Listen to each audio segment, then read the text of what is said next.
Book 77, Divine Will, Al-Qadar. Narrated Abdullah.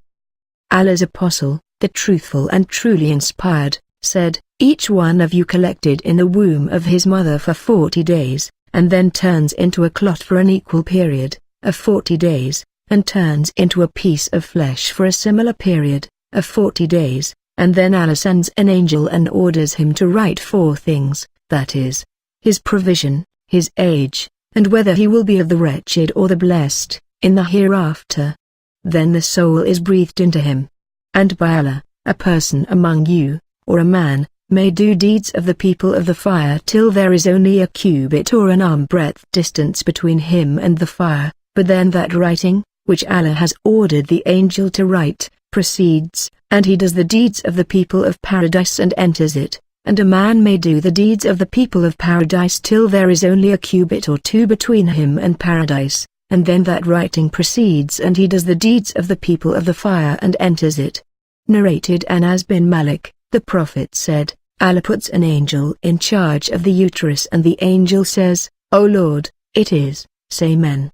"O Lord, it is now, a clot. O Lord, it is now, a piece of flesh." And then, if Allah wishes to complete its creation, the angel asks, "O Lord, will it be a male or a female?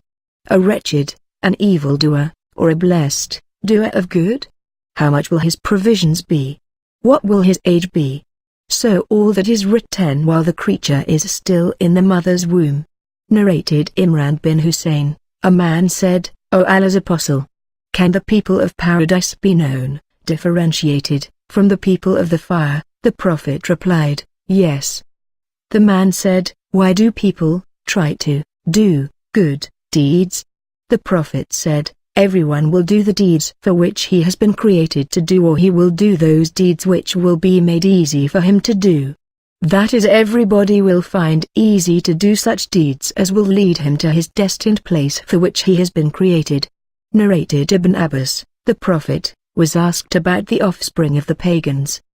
He said, "Allah knows what they would have done, were they to live." Narrated Abu Hurairah, Allah's Apostle was asked about the offspring of the pagans. He said, "Allah knows what they would have done, were they to live."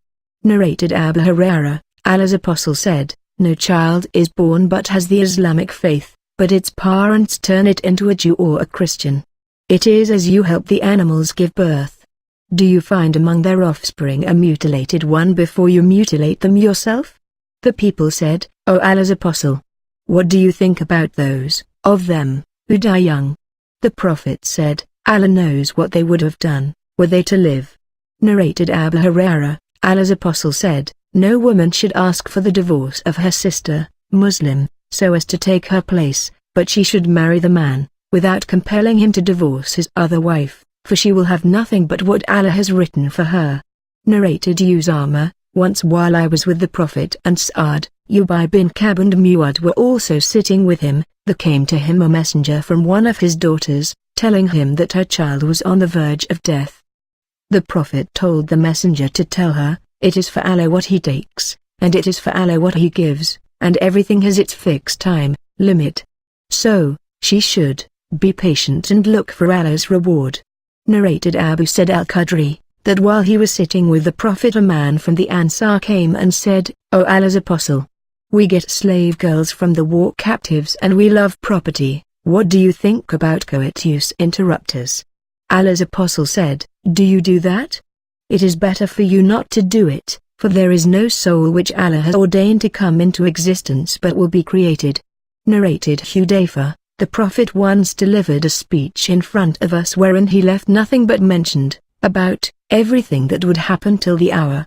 Some of us stored that our minds and some forgot it. After that speech, I used to see events taking place, which had been referred to in that speech, but I had forgotten them, before their occurrence. Then I would recognize such events as a man recognizes another man who has been absent and then sees and recognizes him. Narrated Ali, while we were sitting with the Prophet who had a stick with which he was scraping the earth, he lowered his head and said, "There is none of you but has his place assigned either in the fire or in paradise." Thereupon a man from the people said, "Shall we not depend upon this, O Allah's Apostle?" The Prophet said, "No. But carry on and do your deeds, for everybody finds it easy to do such deeds as will lead him to his place." The Prophet then recited the verse, "As for him who gives, in charity, and keeps his duty to Allah." 92.5 Narrated Abu Hurairah, "We witnessed along with Allah's Apostle the Kaaba campaign. Allah's Apostle told his companions about a man who claimed to be a Muslim. This man is from the people of the fire. When the battle started, the man fought very bravely and received a great number of wounds and got crippled. On that, a man from among the companions of the Prophet came and said, 'O Allah's Apostle, do you know what the man you described as of the people of the fire has done? He has fought very bravely for Allah's cause and he has received many wounds.' The Prophet said, 'But he is indeed one of the people of the fire.' Some of the Muslims were about to have some doubt about that statement. So while the man was in that state, the pain caused by the wounds troubled him so much that he put his hand into his quiver and took out an arrow and committed suicide with it. Off went some men from among the Muslims to Allah's Apostle and said, 'O Allah's Apostle, Allah has made your statement true. So and so has committed suicide.' Allah's Apostle said, 'O Bilal, get up and announce in public, none will enter paradise but a believer, and Allah may support this religion, Islam, with a wicked man.'" Narrated Sal bin Sa'ad, "There was a man who fought most bravely of all the Muslims on behalf of the Muslims in a battle, Ghazwa, in the company of the Prophet. The Prophet looked at him and said, 'If anyone would like to see a man from the people of the fire, let him look at this brave man.' On that, a man from the people, Muslims, followed him, and he was in that state, that is, fighting fiercely against the pagans till he was wounded, and then he hastened to end his life by placing his sword between his breasts, and pressed it with great force, till it came out between his shoulders. Then the man, who was watching that person, went quickly to the Prophet and said, 'I testify that you are Allah's Apostle.' The Prophet asked him, 'Why do you say that?' He said, 'You said about so and so, if anyone would like to see a man from the people of the fire, he should look at him. He fought most bravely of all of us on behalf of the Muslims, and I knew that he would not die as a Muslim martyr. So when he got wounded, he hastened to die and committed suicide.' Thereupon the Prophet said, 'A man may do the deeds of the people of the fire while in fact he is one of the people of paradise, and he may do the deeds of the people of paradise while in fact he belongs to the people of fire, and verily, the rewards of the deeds are decided by the last actions, deeds.'" Narrated Ibn Umar, "The Prophet forbade vowing and said, 'In fact, vowing does not prevent anything, but it makes a miser to spend his property.'" Narrated Abu Hurairah, "The Prophet said, that Allah said, 'Vowing does not bring to the son of Adam anything I have not already written in his fate, but vowing is imposed on him by way of foreordainment. Through vowing I make a miser spend of his wealth.'" Narrated Abu Musa, "While we were with Allah's Apostle in a holy battle, we never went up a hill or reached its peak or went down a valley but raised our voices with takbir. Allah's Apostle came close to us and said, 'O people, don't exert yourselves, for you do not call a deaf or an absent one, but you call the all-listener, the all-seer.' The Prophet then said, 'O Abdullah bin Qais, shall I teach you a sentence which is from the treasures of paradise? It is, La hawla wala quwwata illa billah. There is neither might nor power except with Allah.'" Narrated Abu Sa'id al-Khudri, that the Prophet said, "No caliph is appointed but has two groups of advisers. One group advises him to do good and urges him to adopt it, and the other group advises him to do bad and urges him to adopt it, and the protected is the one whom Allah protects."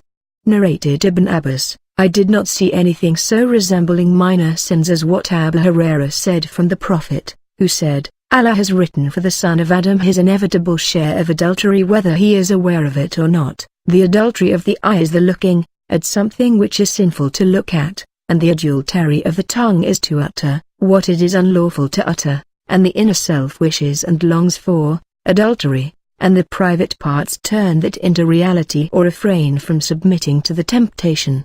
Narrated Ibn Abbas, regarding the verse, "And we granted the vision, ascension to the heavens mirage, which we showed you, O Muhammad, as an actual eyewitness, but as a trial for mankind. 17.60 Allah's apostle actually saw with his own eyes the vision, all the things which were shown to him, on the night of his night journey to Jerusalem, and then to the heavens. The cursed tree which is mentioned in the Quran is the tree of Az-Zaqqum. Narrated Abu Hurairah, the Prophet said, Adam and Moses argued with each other. Moses said to Adam, O Adam, you are our father who disappointed us and turned us out of paradise. Then Adam said to him, O Moses, Allah favored you with his talked to you directly, and he wrote the Torah for you with his own hand. Do you blame me for action which Allah had written in my fate 40 years before my creation? So Adam confuted Moses. The Prophet added, repeating the statement 3 times. Narrated Warad, the freed slave of Al-Mughira bin Shu'bah, Mu'awiyah wrote to Mughira, write to me what you heard the Prophet saying after his prayer. So Al-Mughira dictated to me and said, I heard the Prophet saying after the prayer, none has the right to be worshipped but Allah alone who has no partner. O Allah, no one can withhold what you give, and none can give what you withhold, and the fortune of a man of means is useless before you, that is, only good deeds are of value. Narrated Abu Hurairah, the Prophet said, take refuge with Allah from the difficulties of severe calamities, from having an evil end and a bad fate, and from the malicious joy of your enemies. Narrated Abdullah, when taking an oath, the Prophet very often used to say, no, by him who turns the hearts. Narrated Ibn Umar, the Prophet said to Ibn Sayyad, I have kept for you a secret. Ibn Sayyad said, Aduk. The Prophet said, keep quiet, for you cannot go beyond your limits, or you cannot exceed what has been foreordained for you. On that, Umar said, to the Prophet, allow me to chop off his neck. The Prophet said, leave him, for if he is he, that is, Ad-Dajjal, then you will not be able to overcome him, and if he is not, then you gain no good by killing him. Narrated Aisha, I asked Allah's apostle about the plague. He said, that was a means of torture which Allah used to send upon whomsoever he wished. But he made it a source of mercy for the believers, for anyone who is residing in a town in which this disease is present, and remains there and does not leave that town, but has patience and hopes for Allah's reward, and knows that nothing will befall him except what Allah has written for him, then he will get such reward as that of a martyr. Narrated Al-Bara bin Azib, I saw the Prophet on the day of the Battle of Al-Khandaq, carrying earth with us and saying, by Allah, without Allah we would not have been guided, neither would we have fasted, nor would we have prayed. O Allah, send down Sakinah, calmness, upon us and make our feet firm when we meet the enemy. The pagans have rebelled against us, but if they want to put us in affliction, that is, fight us, we refuse to flee. See Hadith number 430, Volume 5.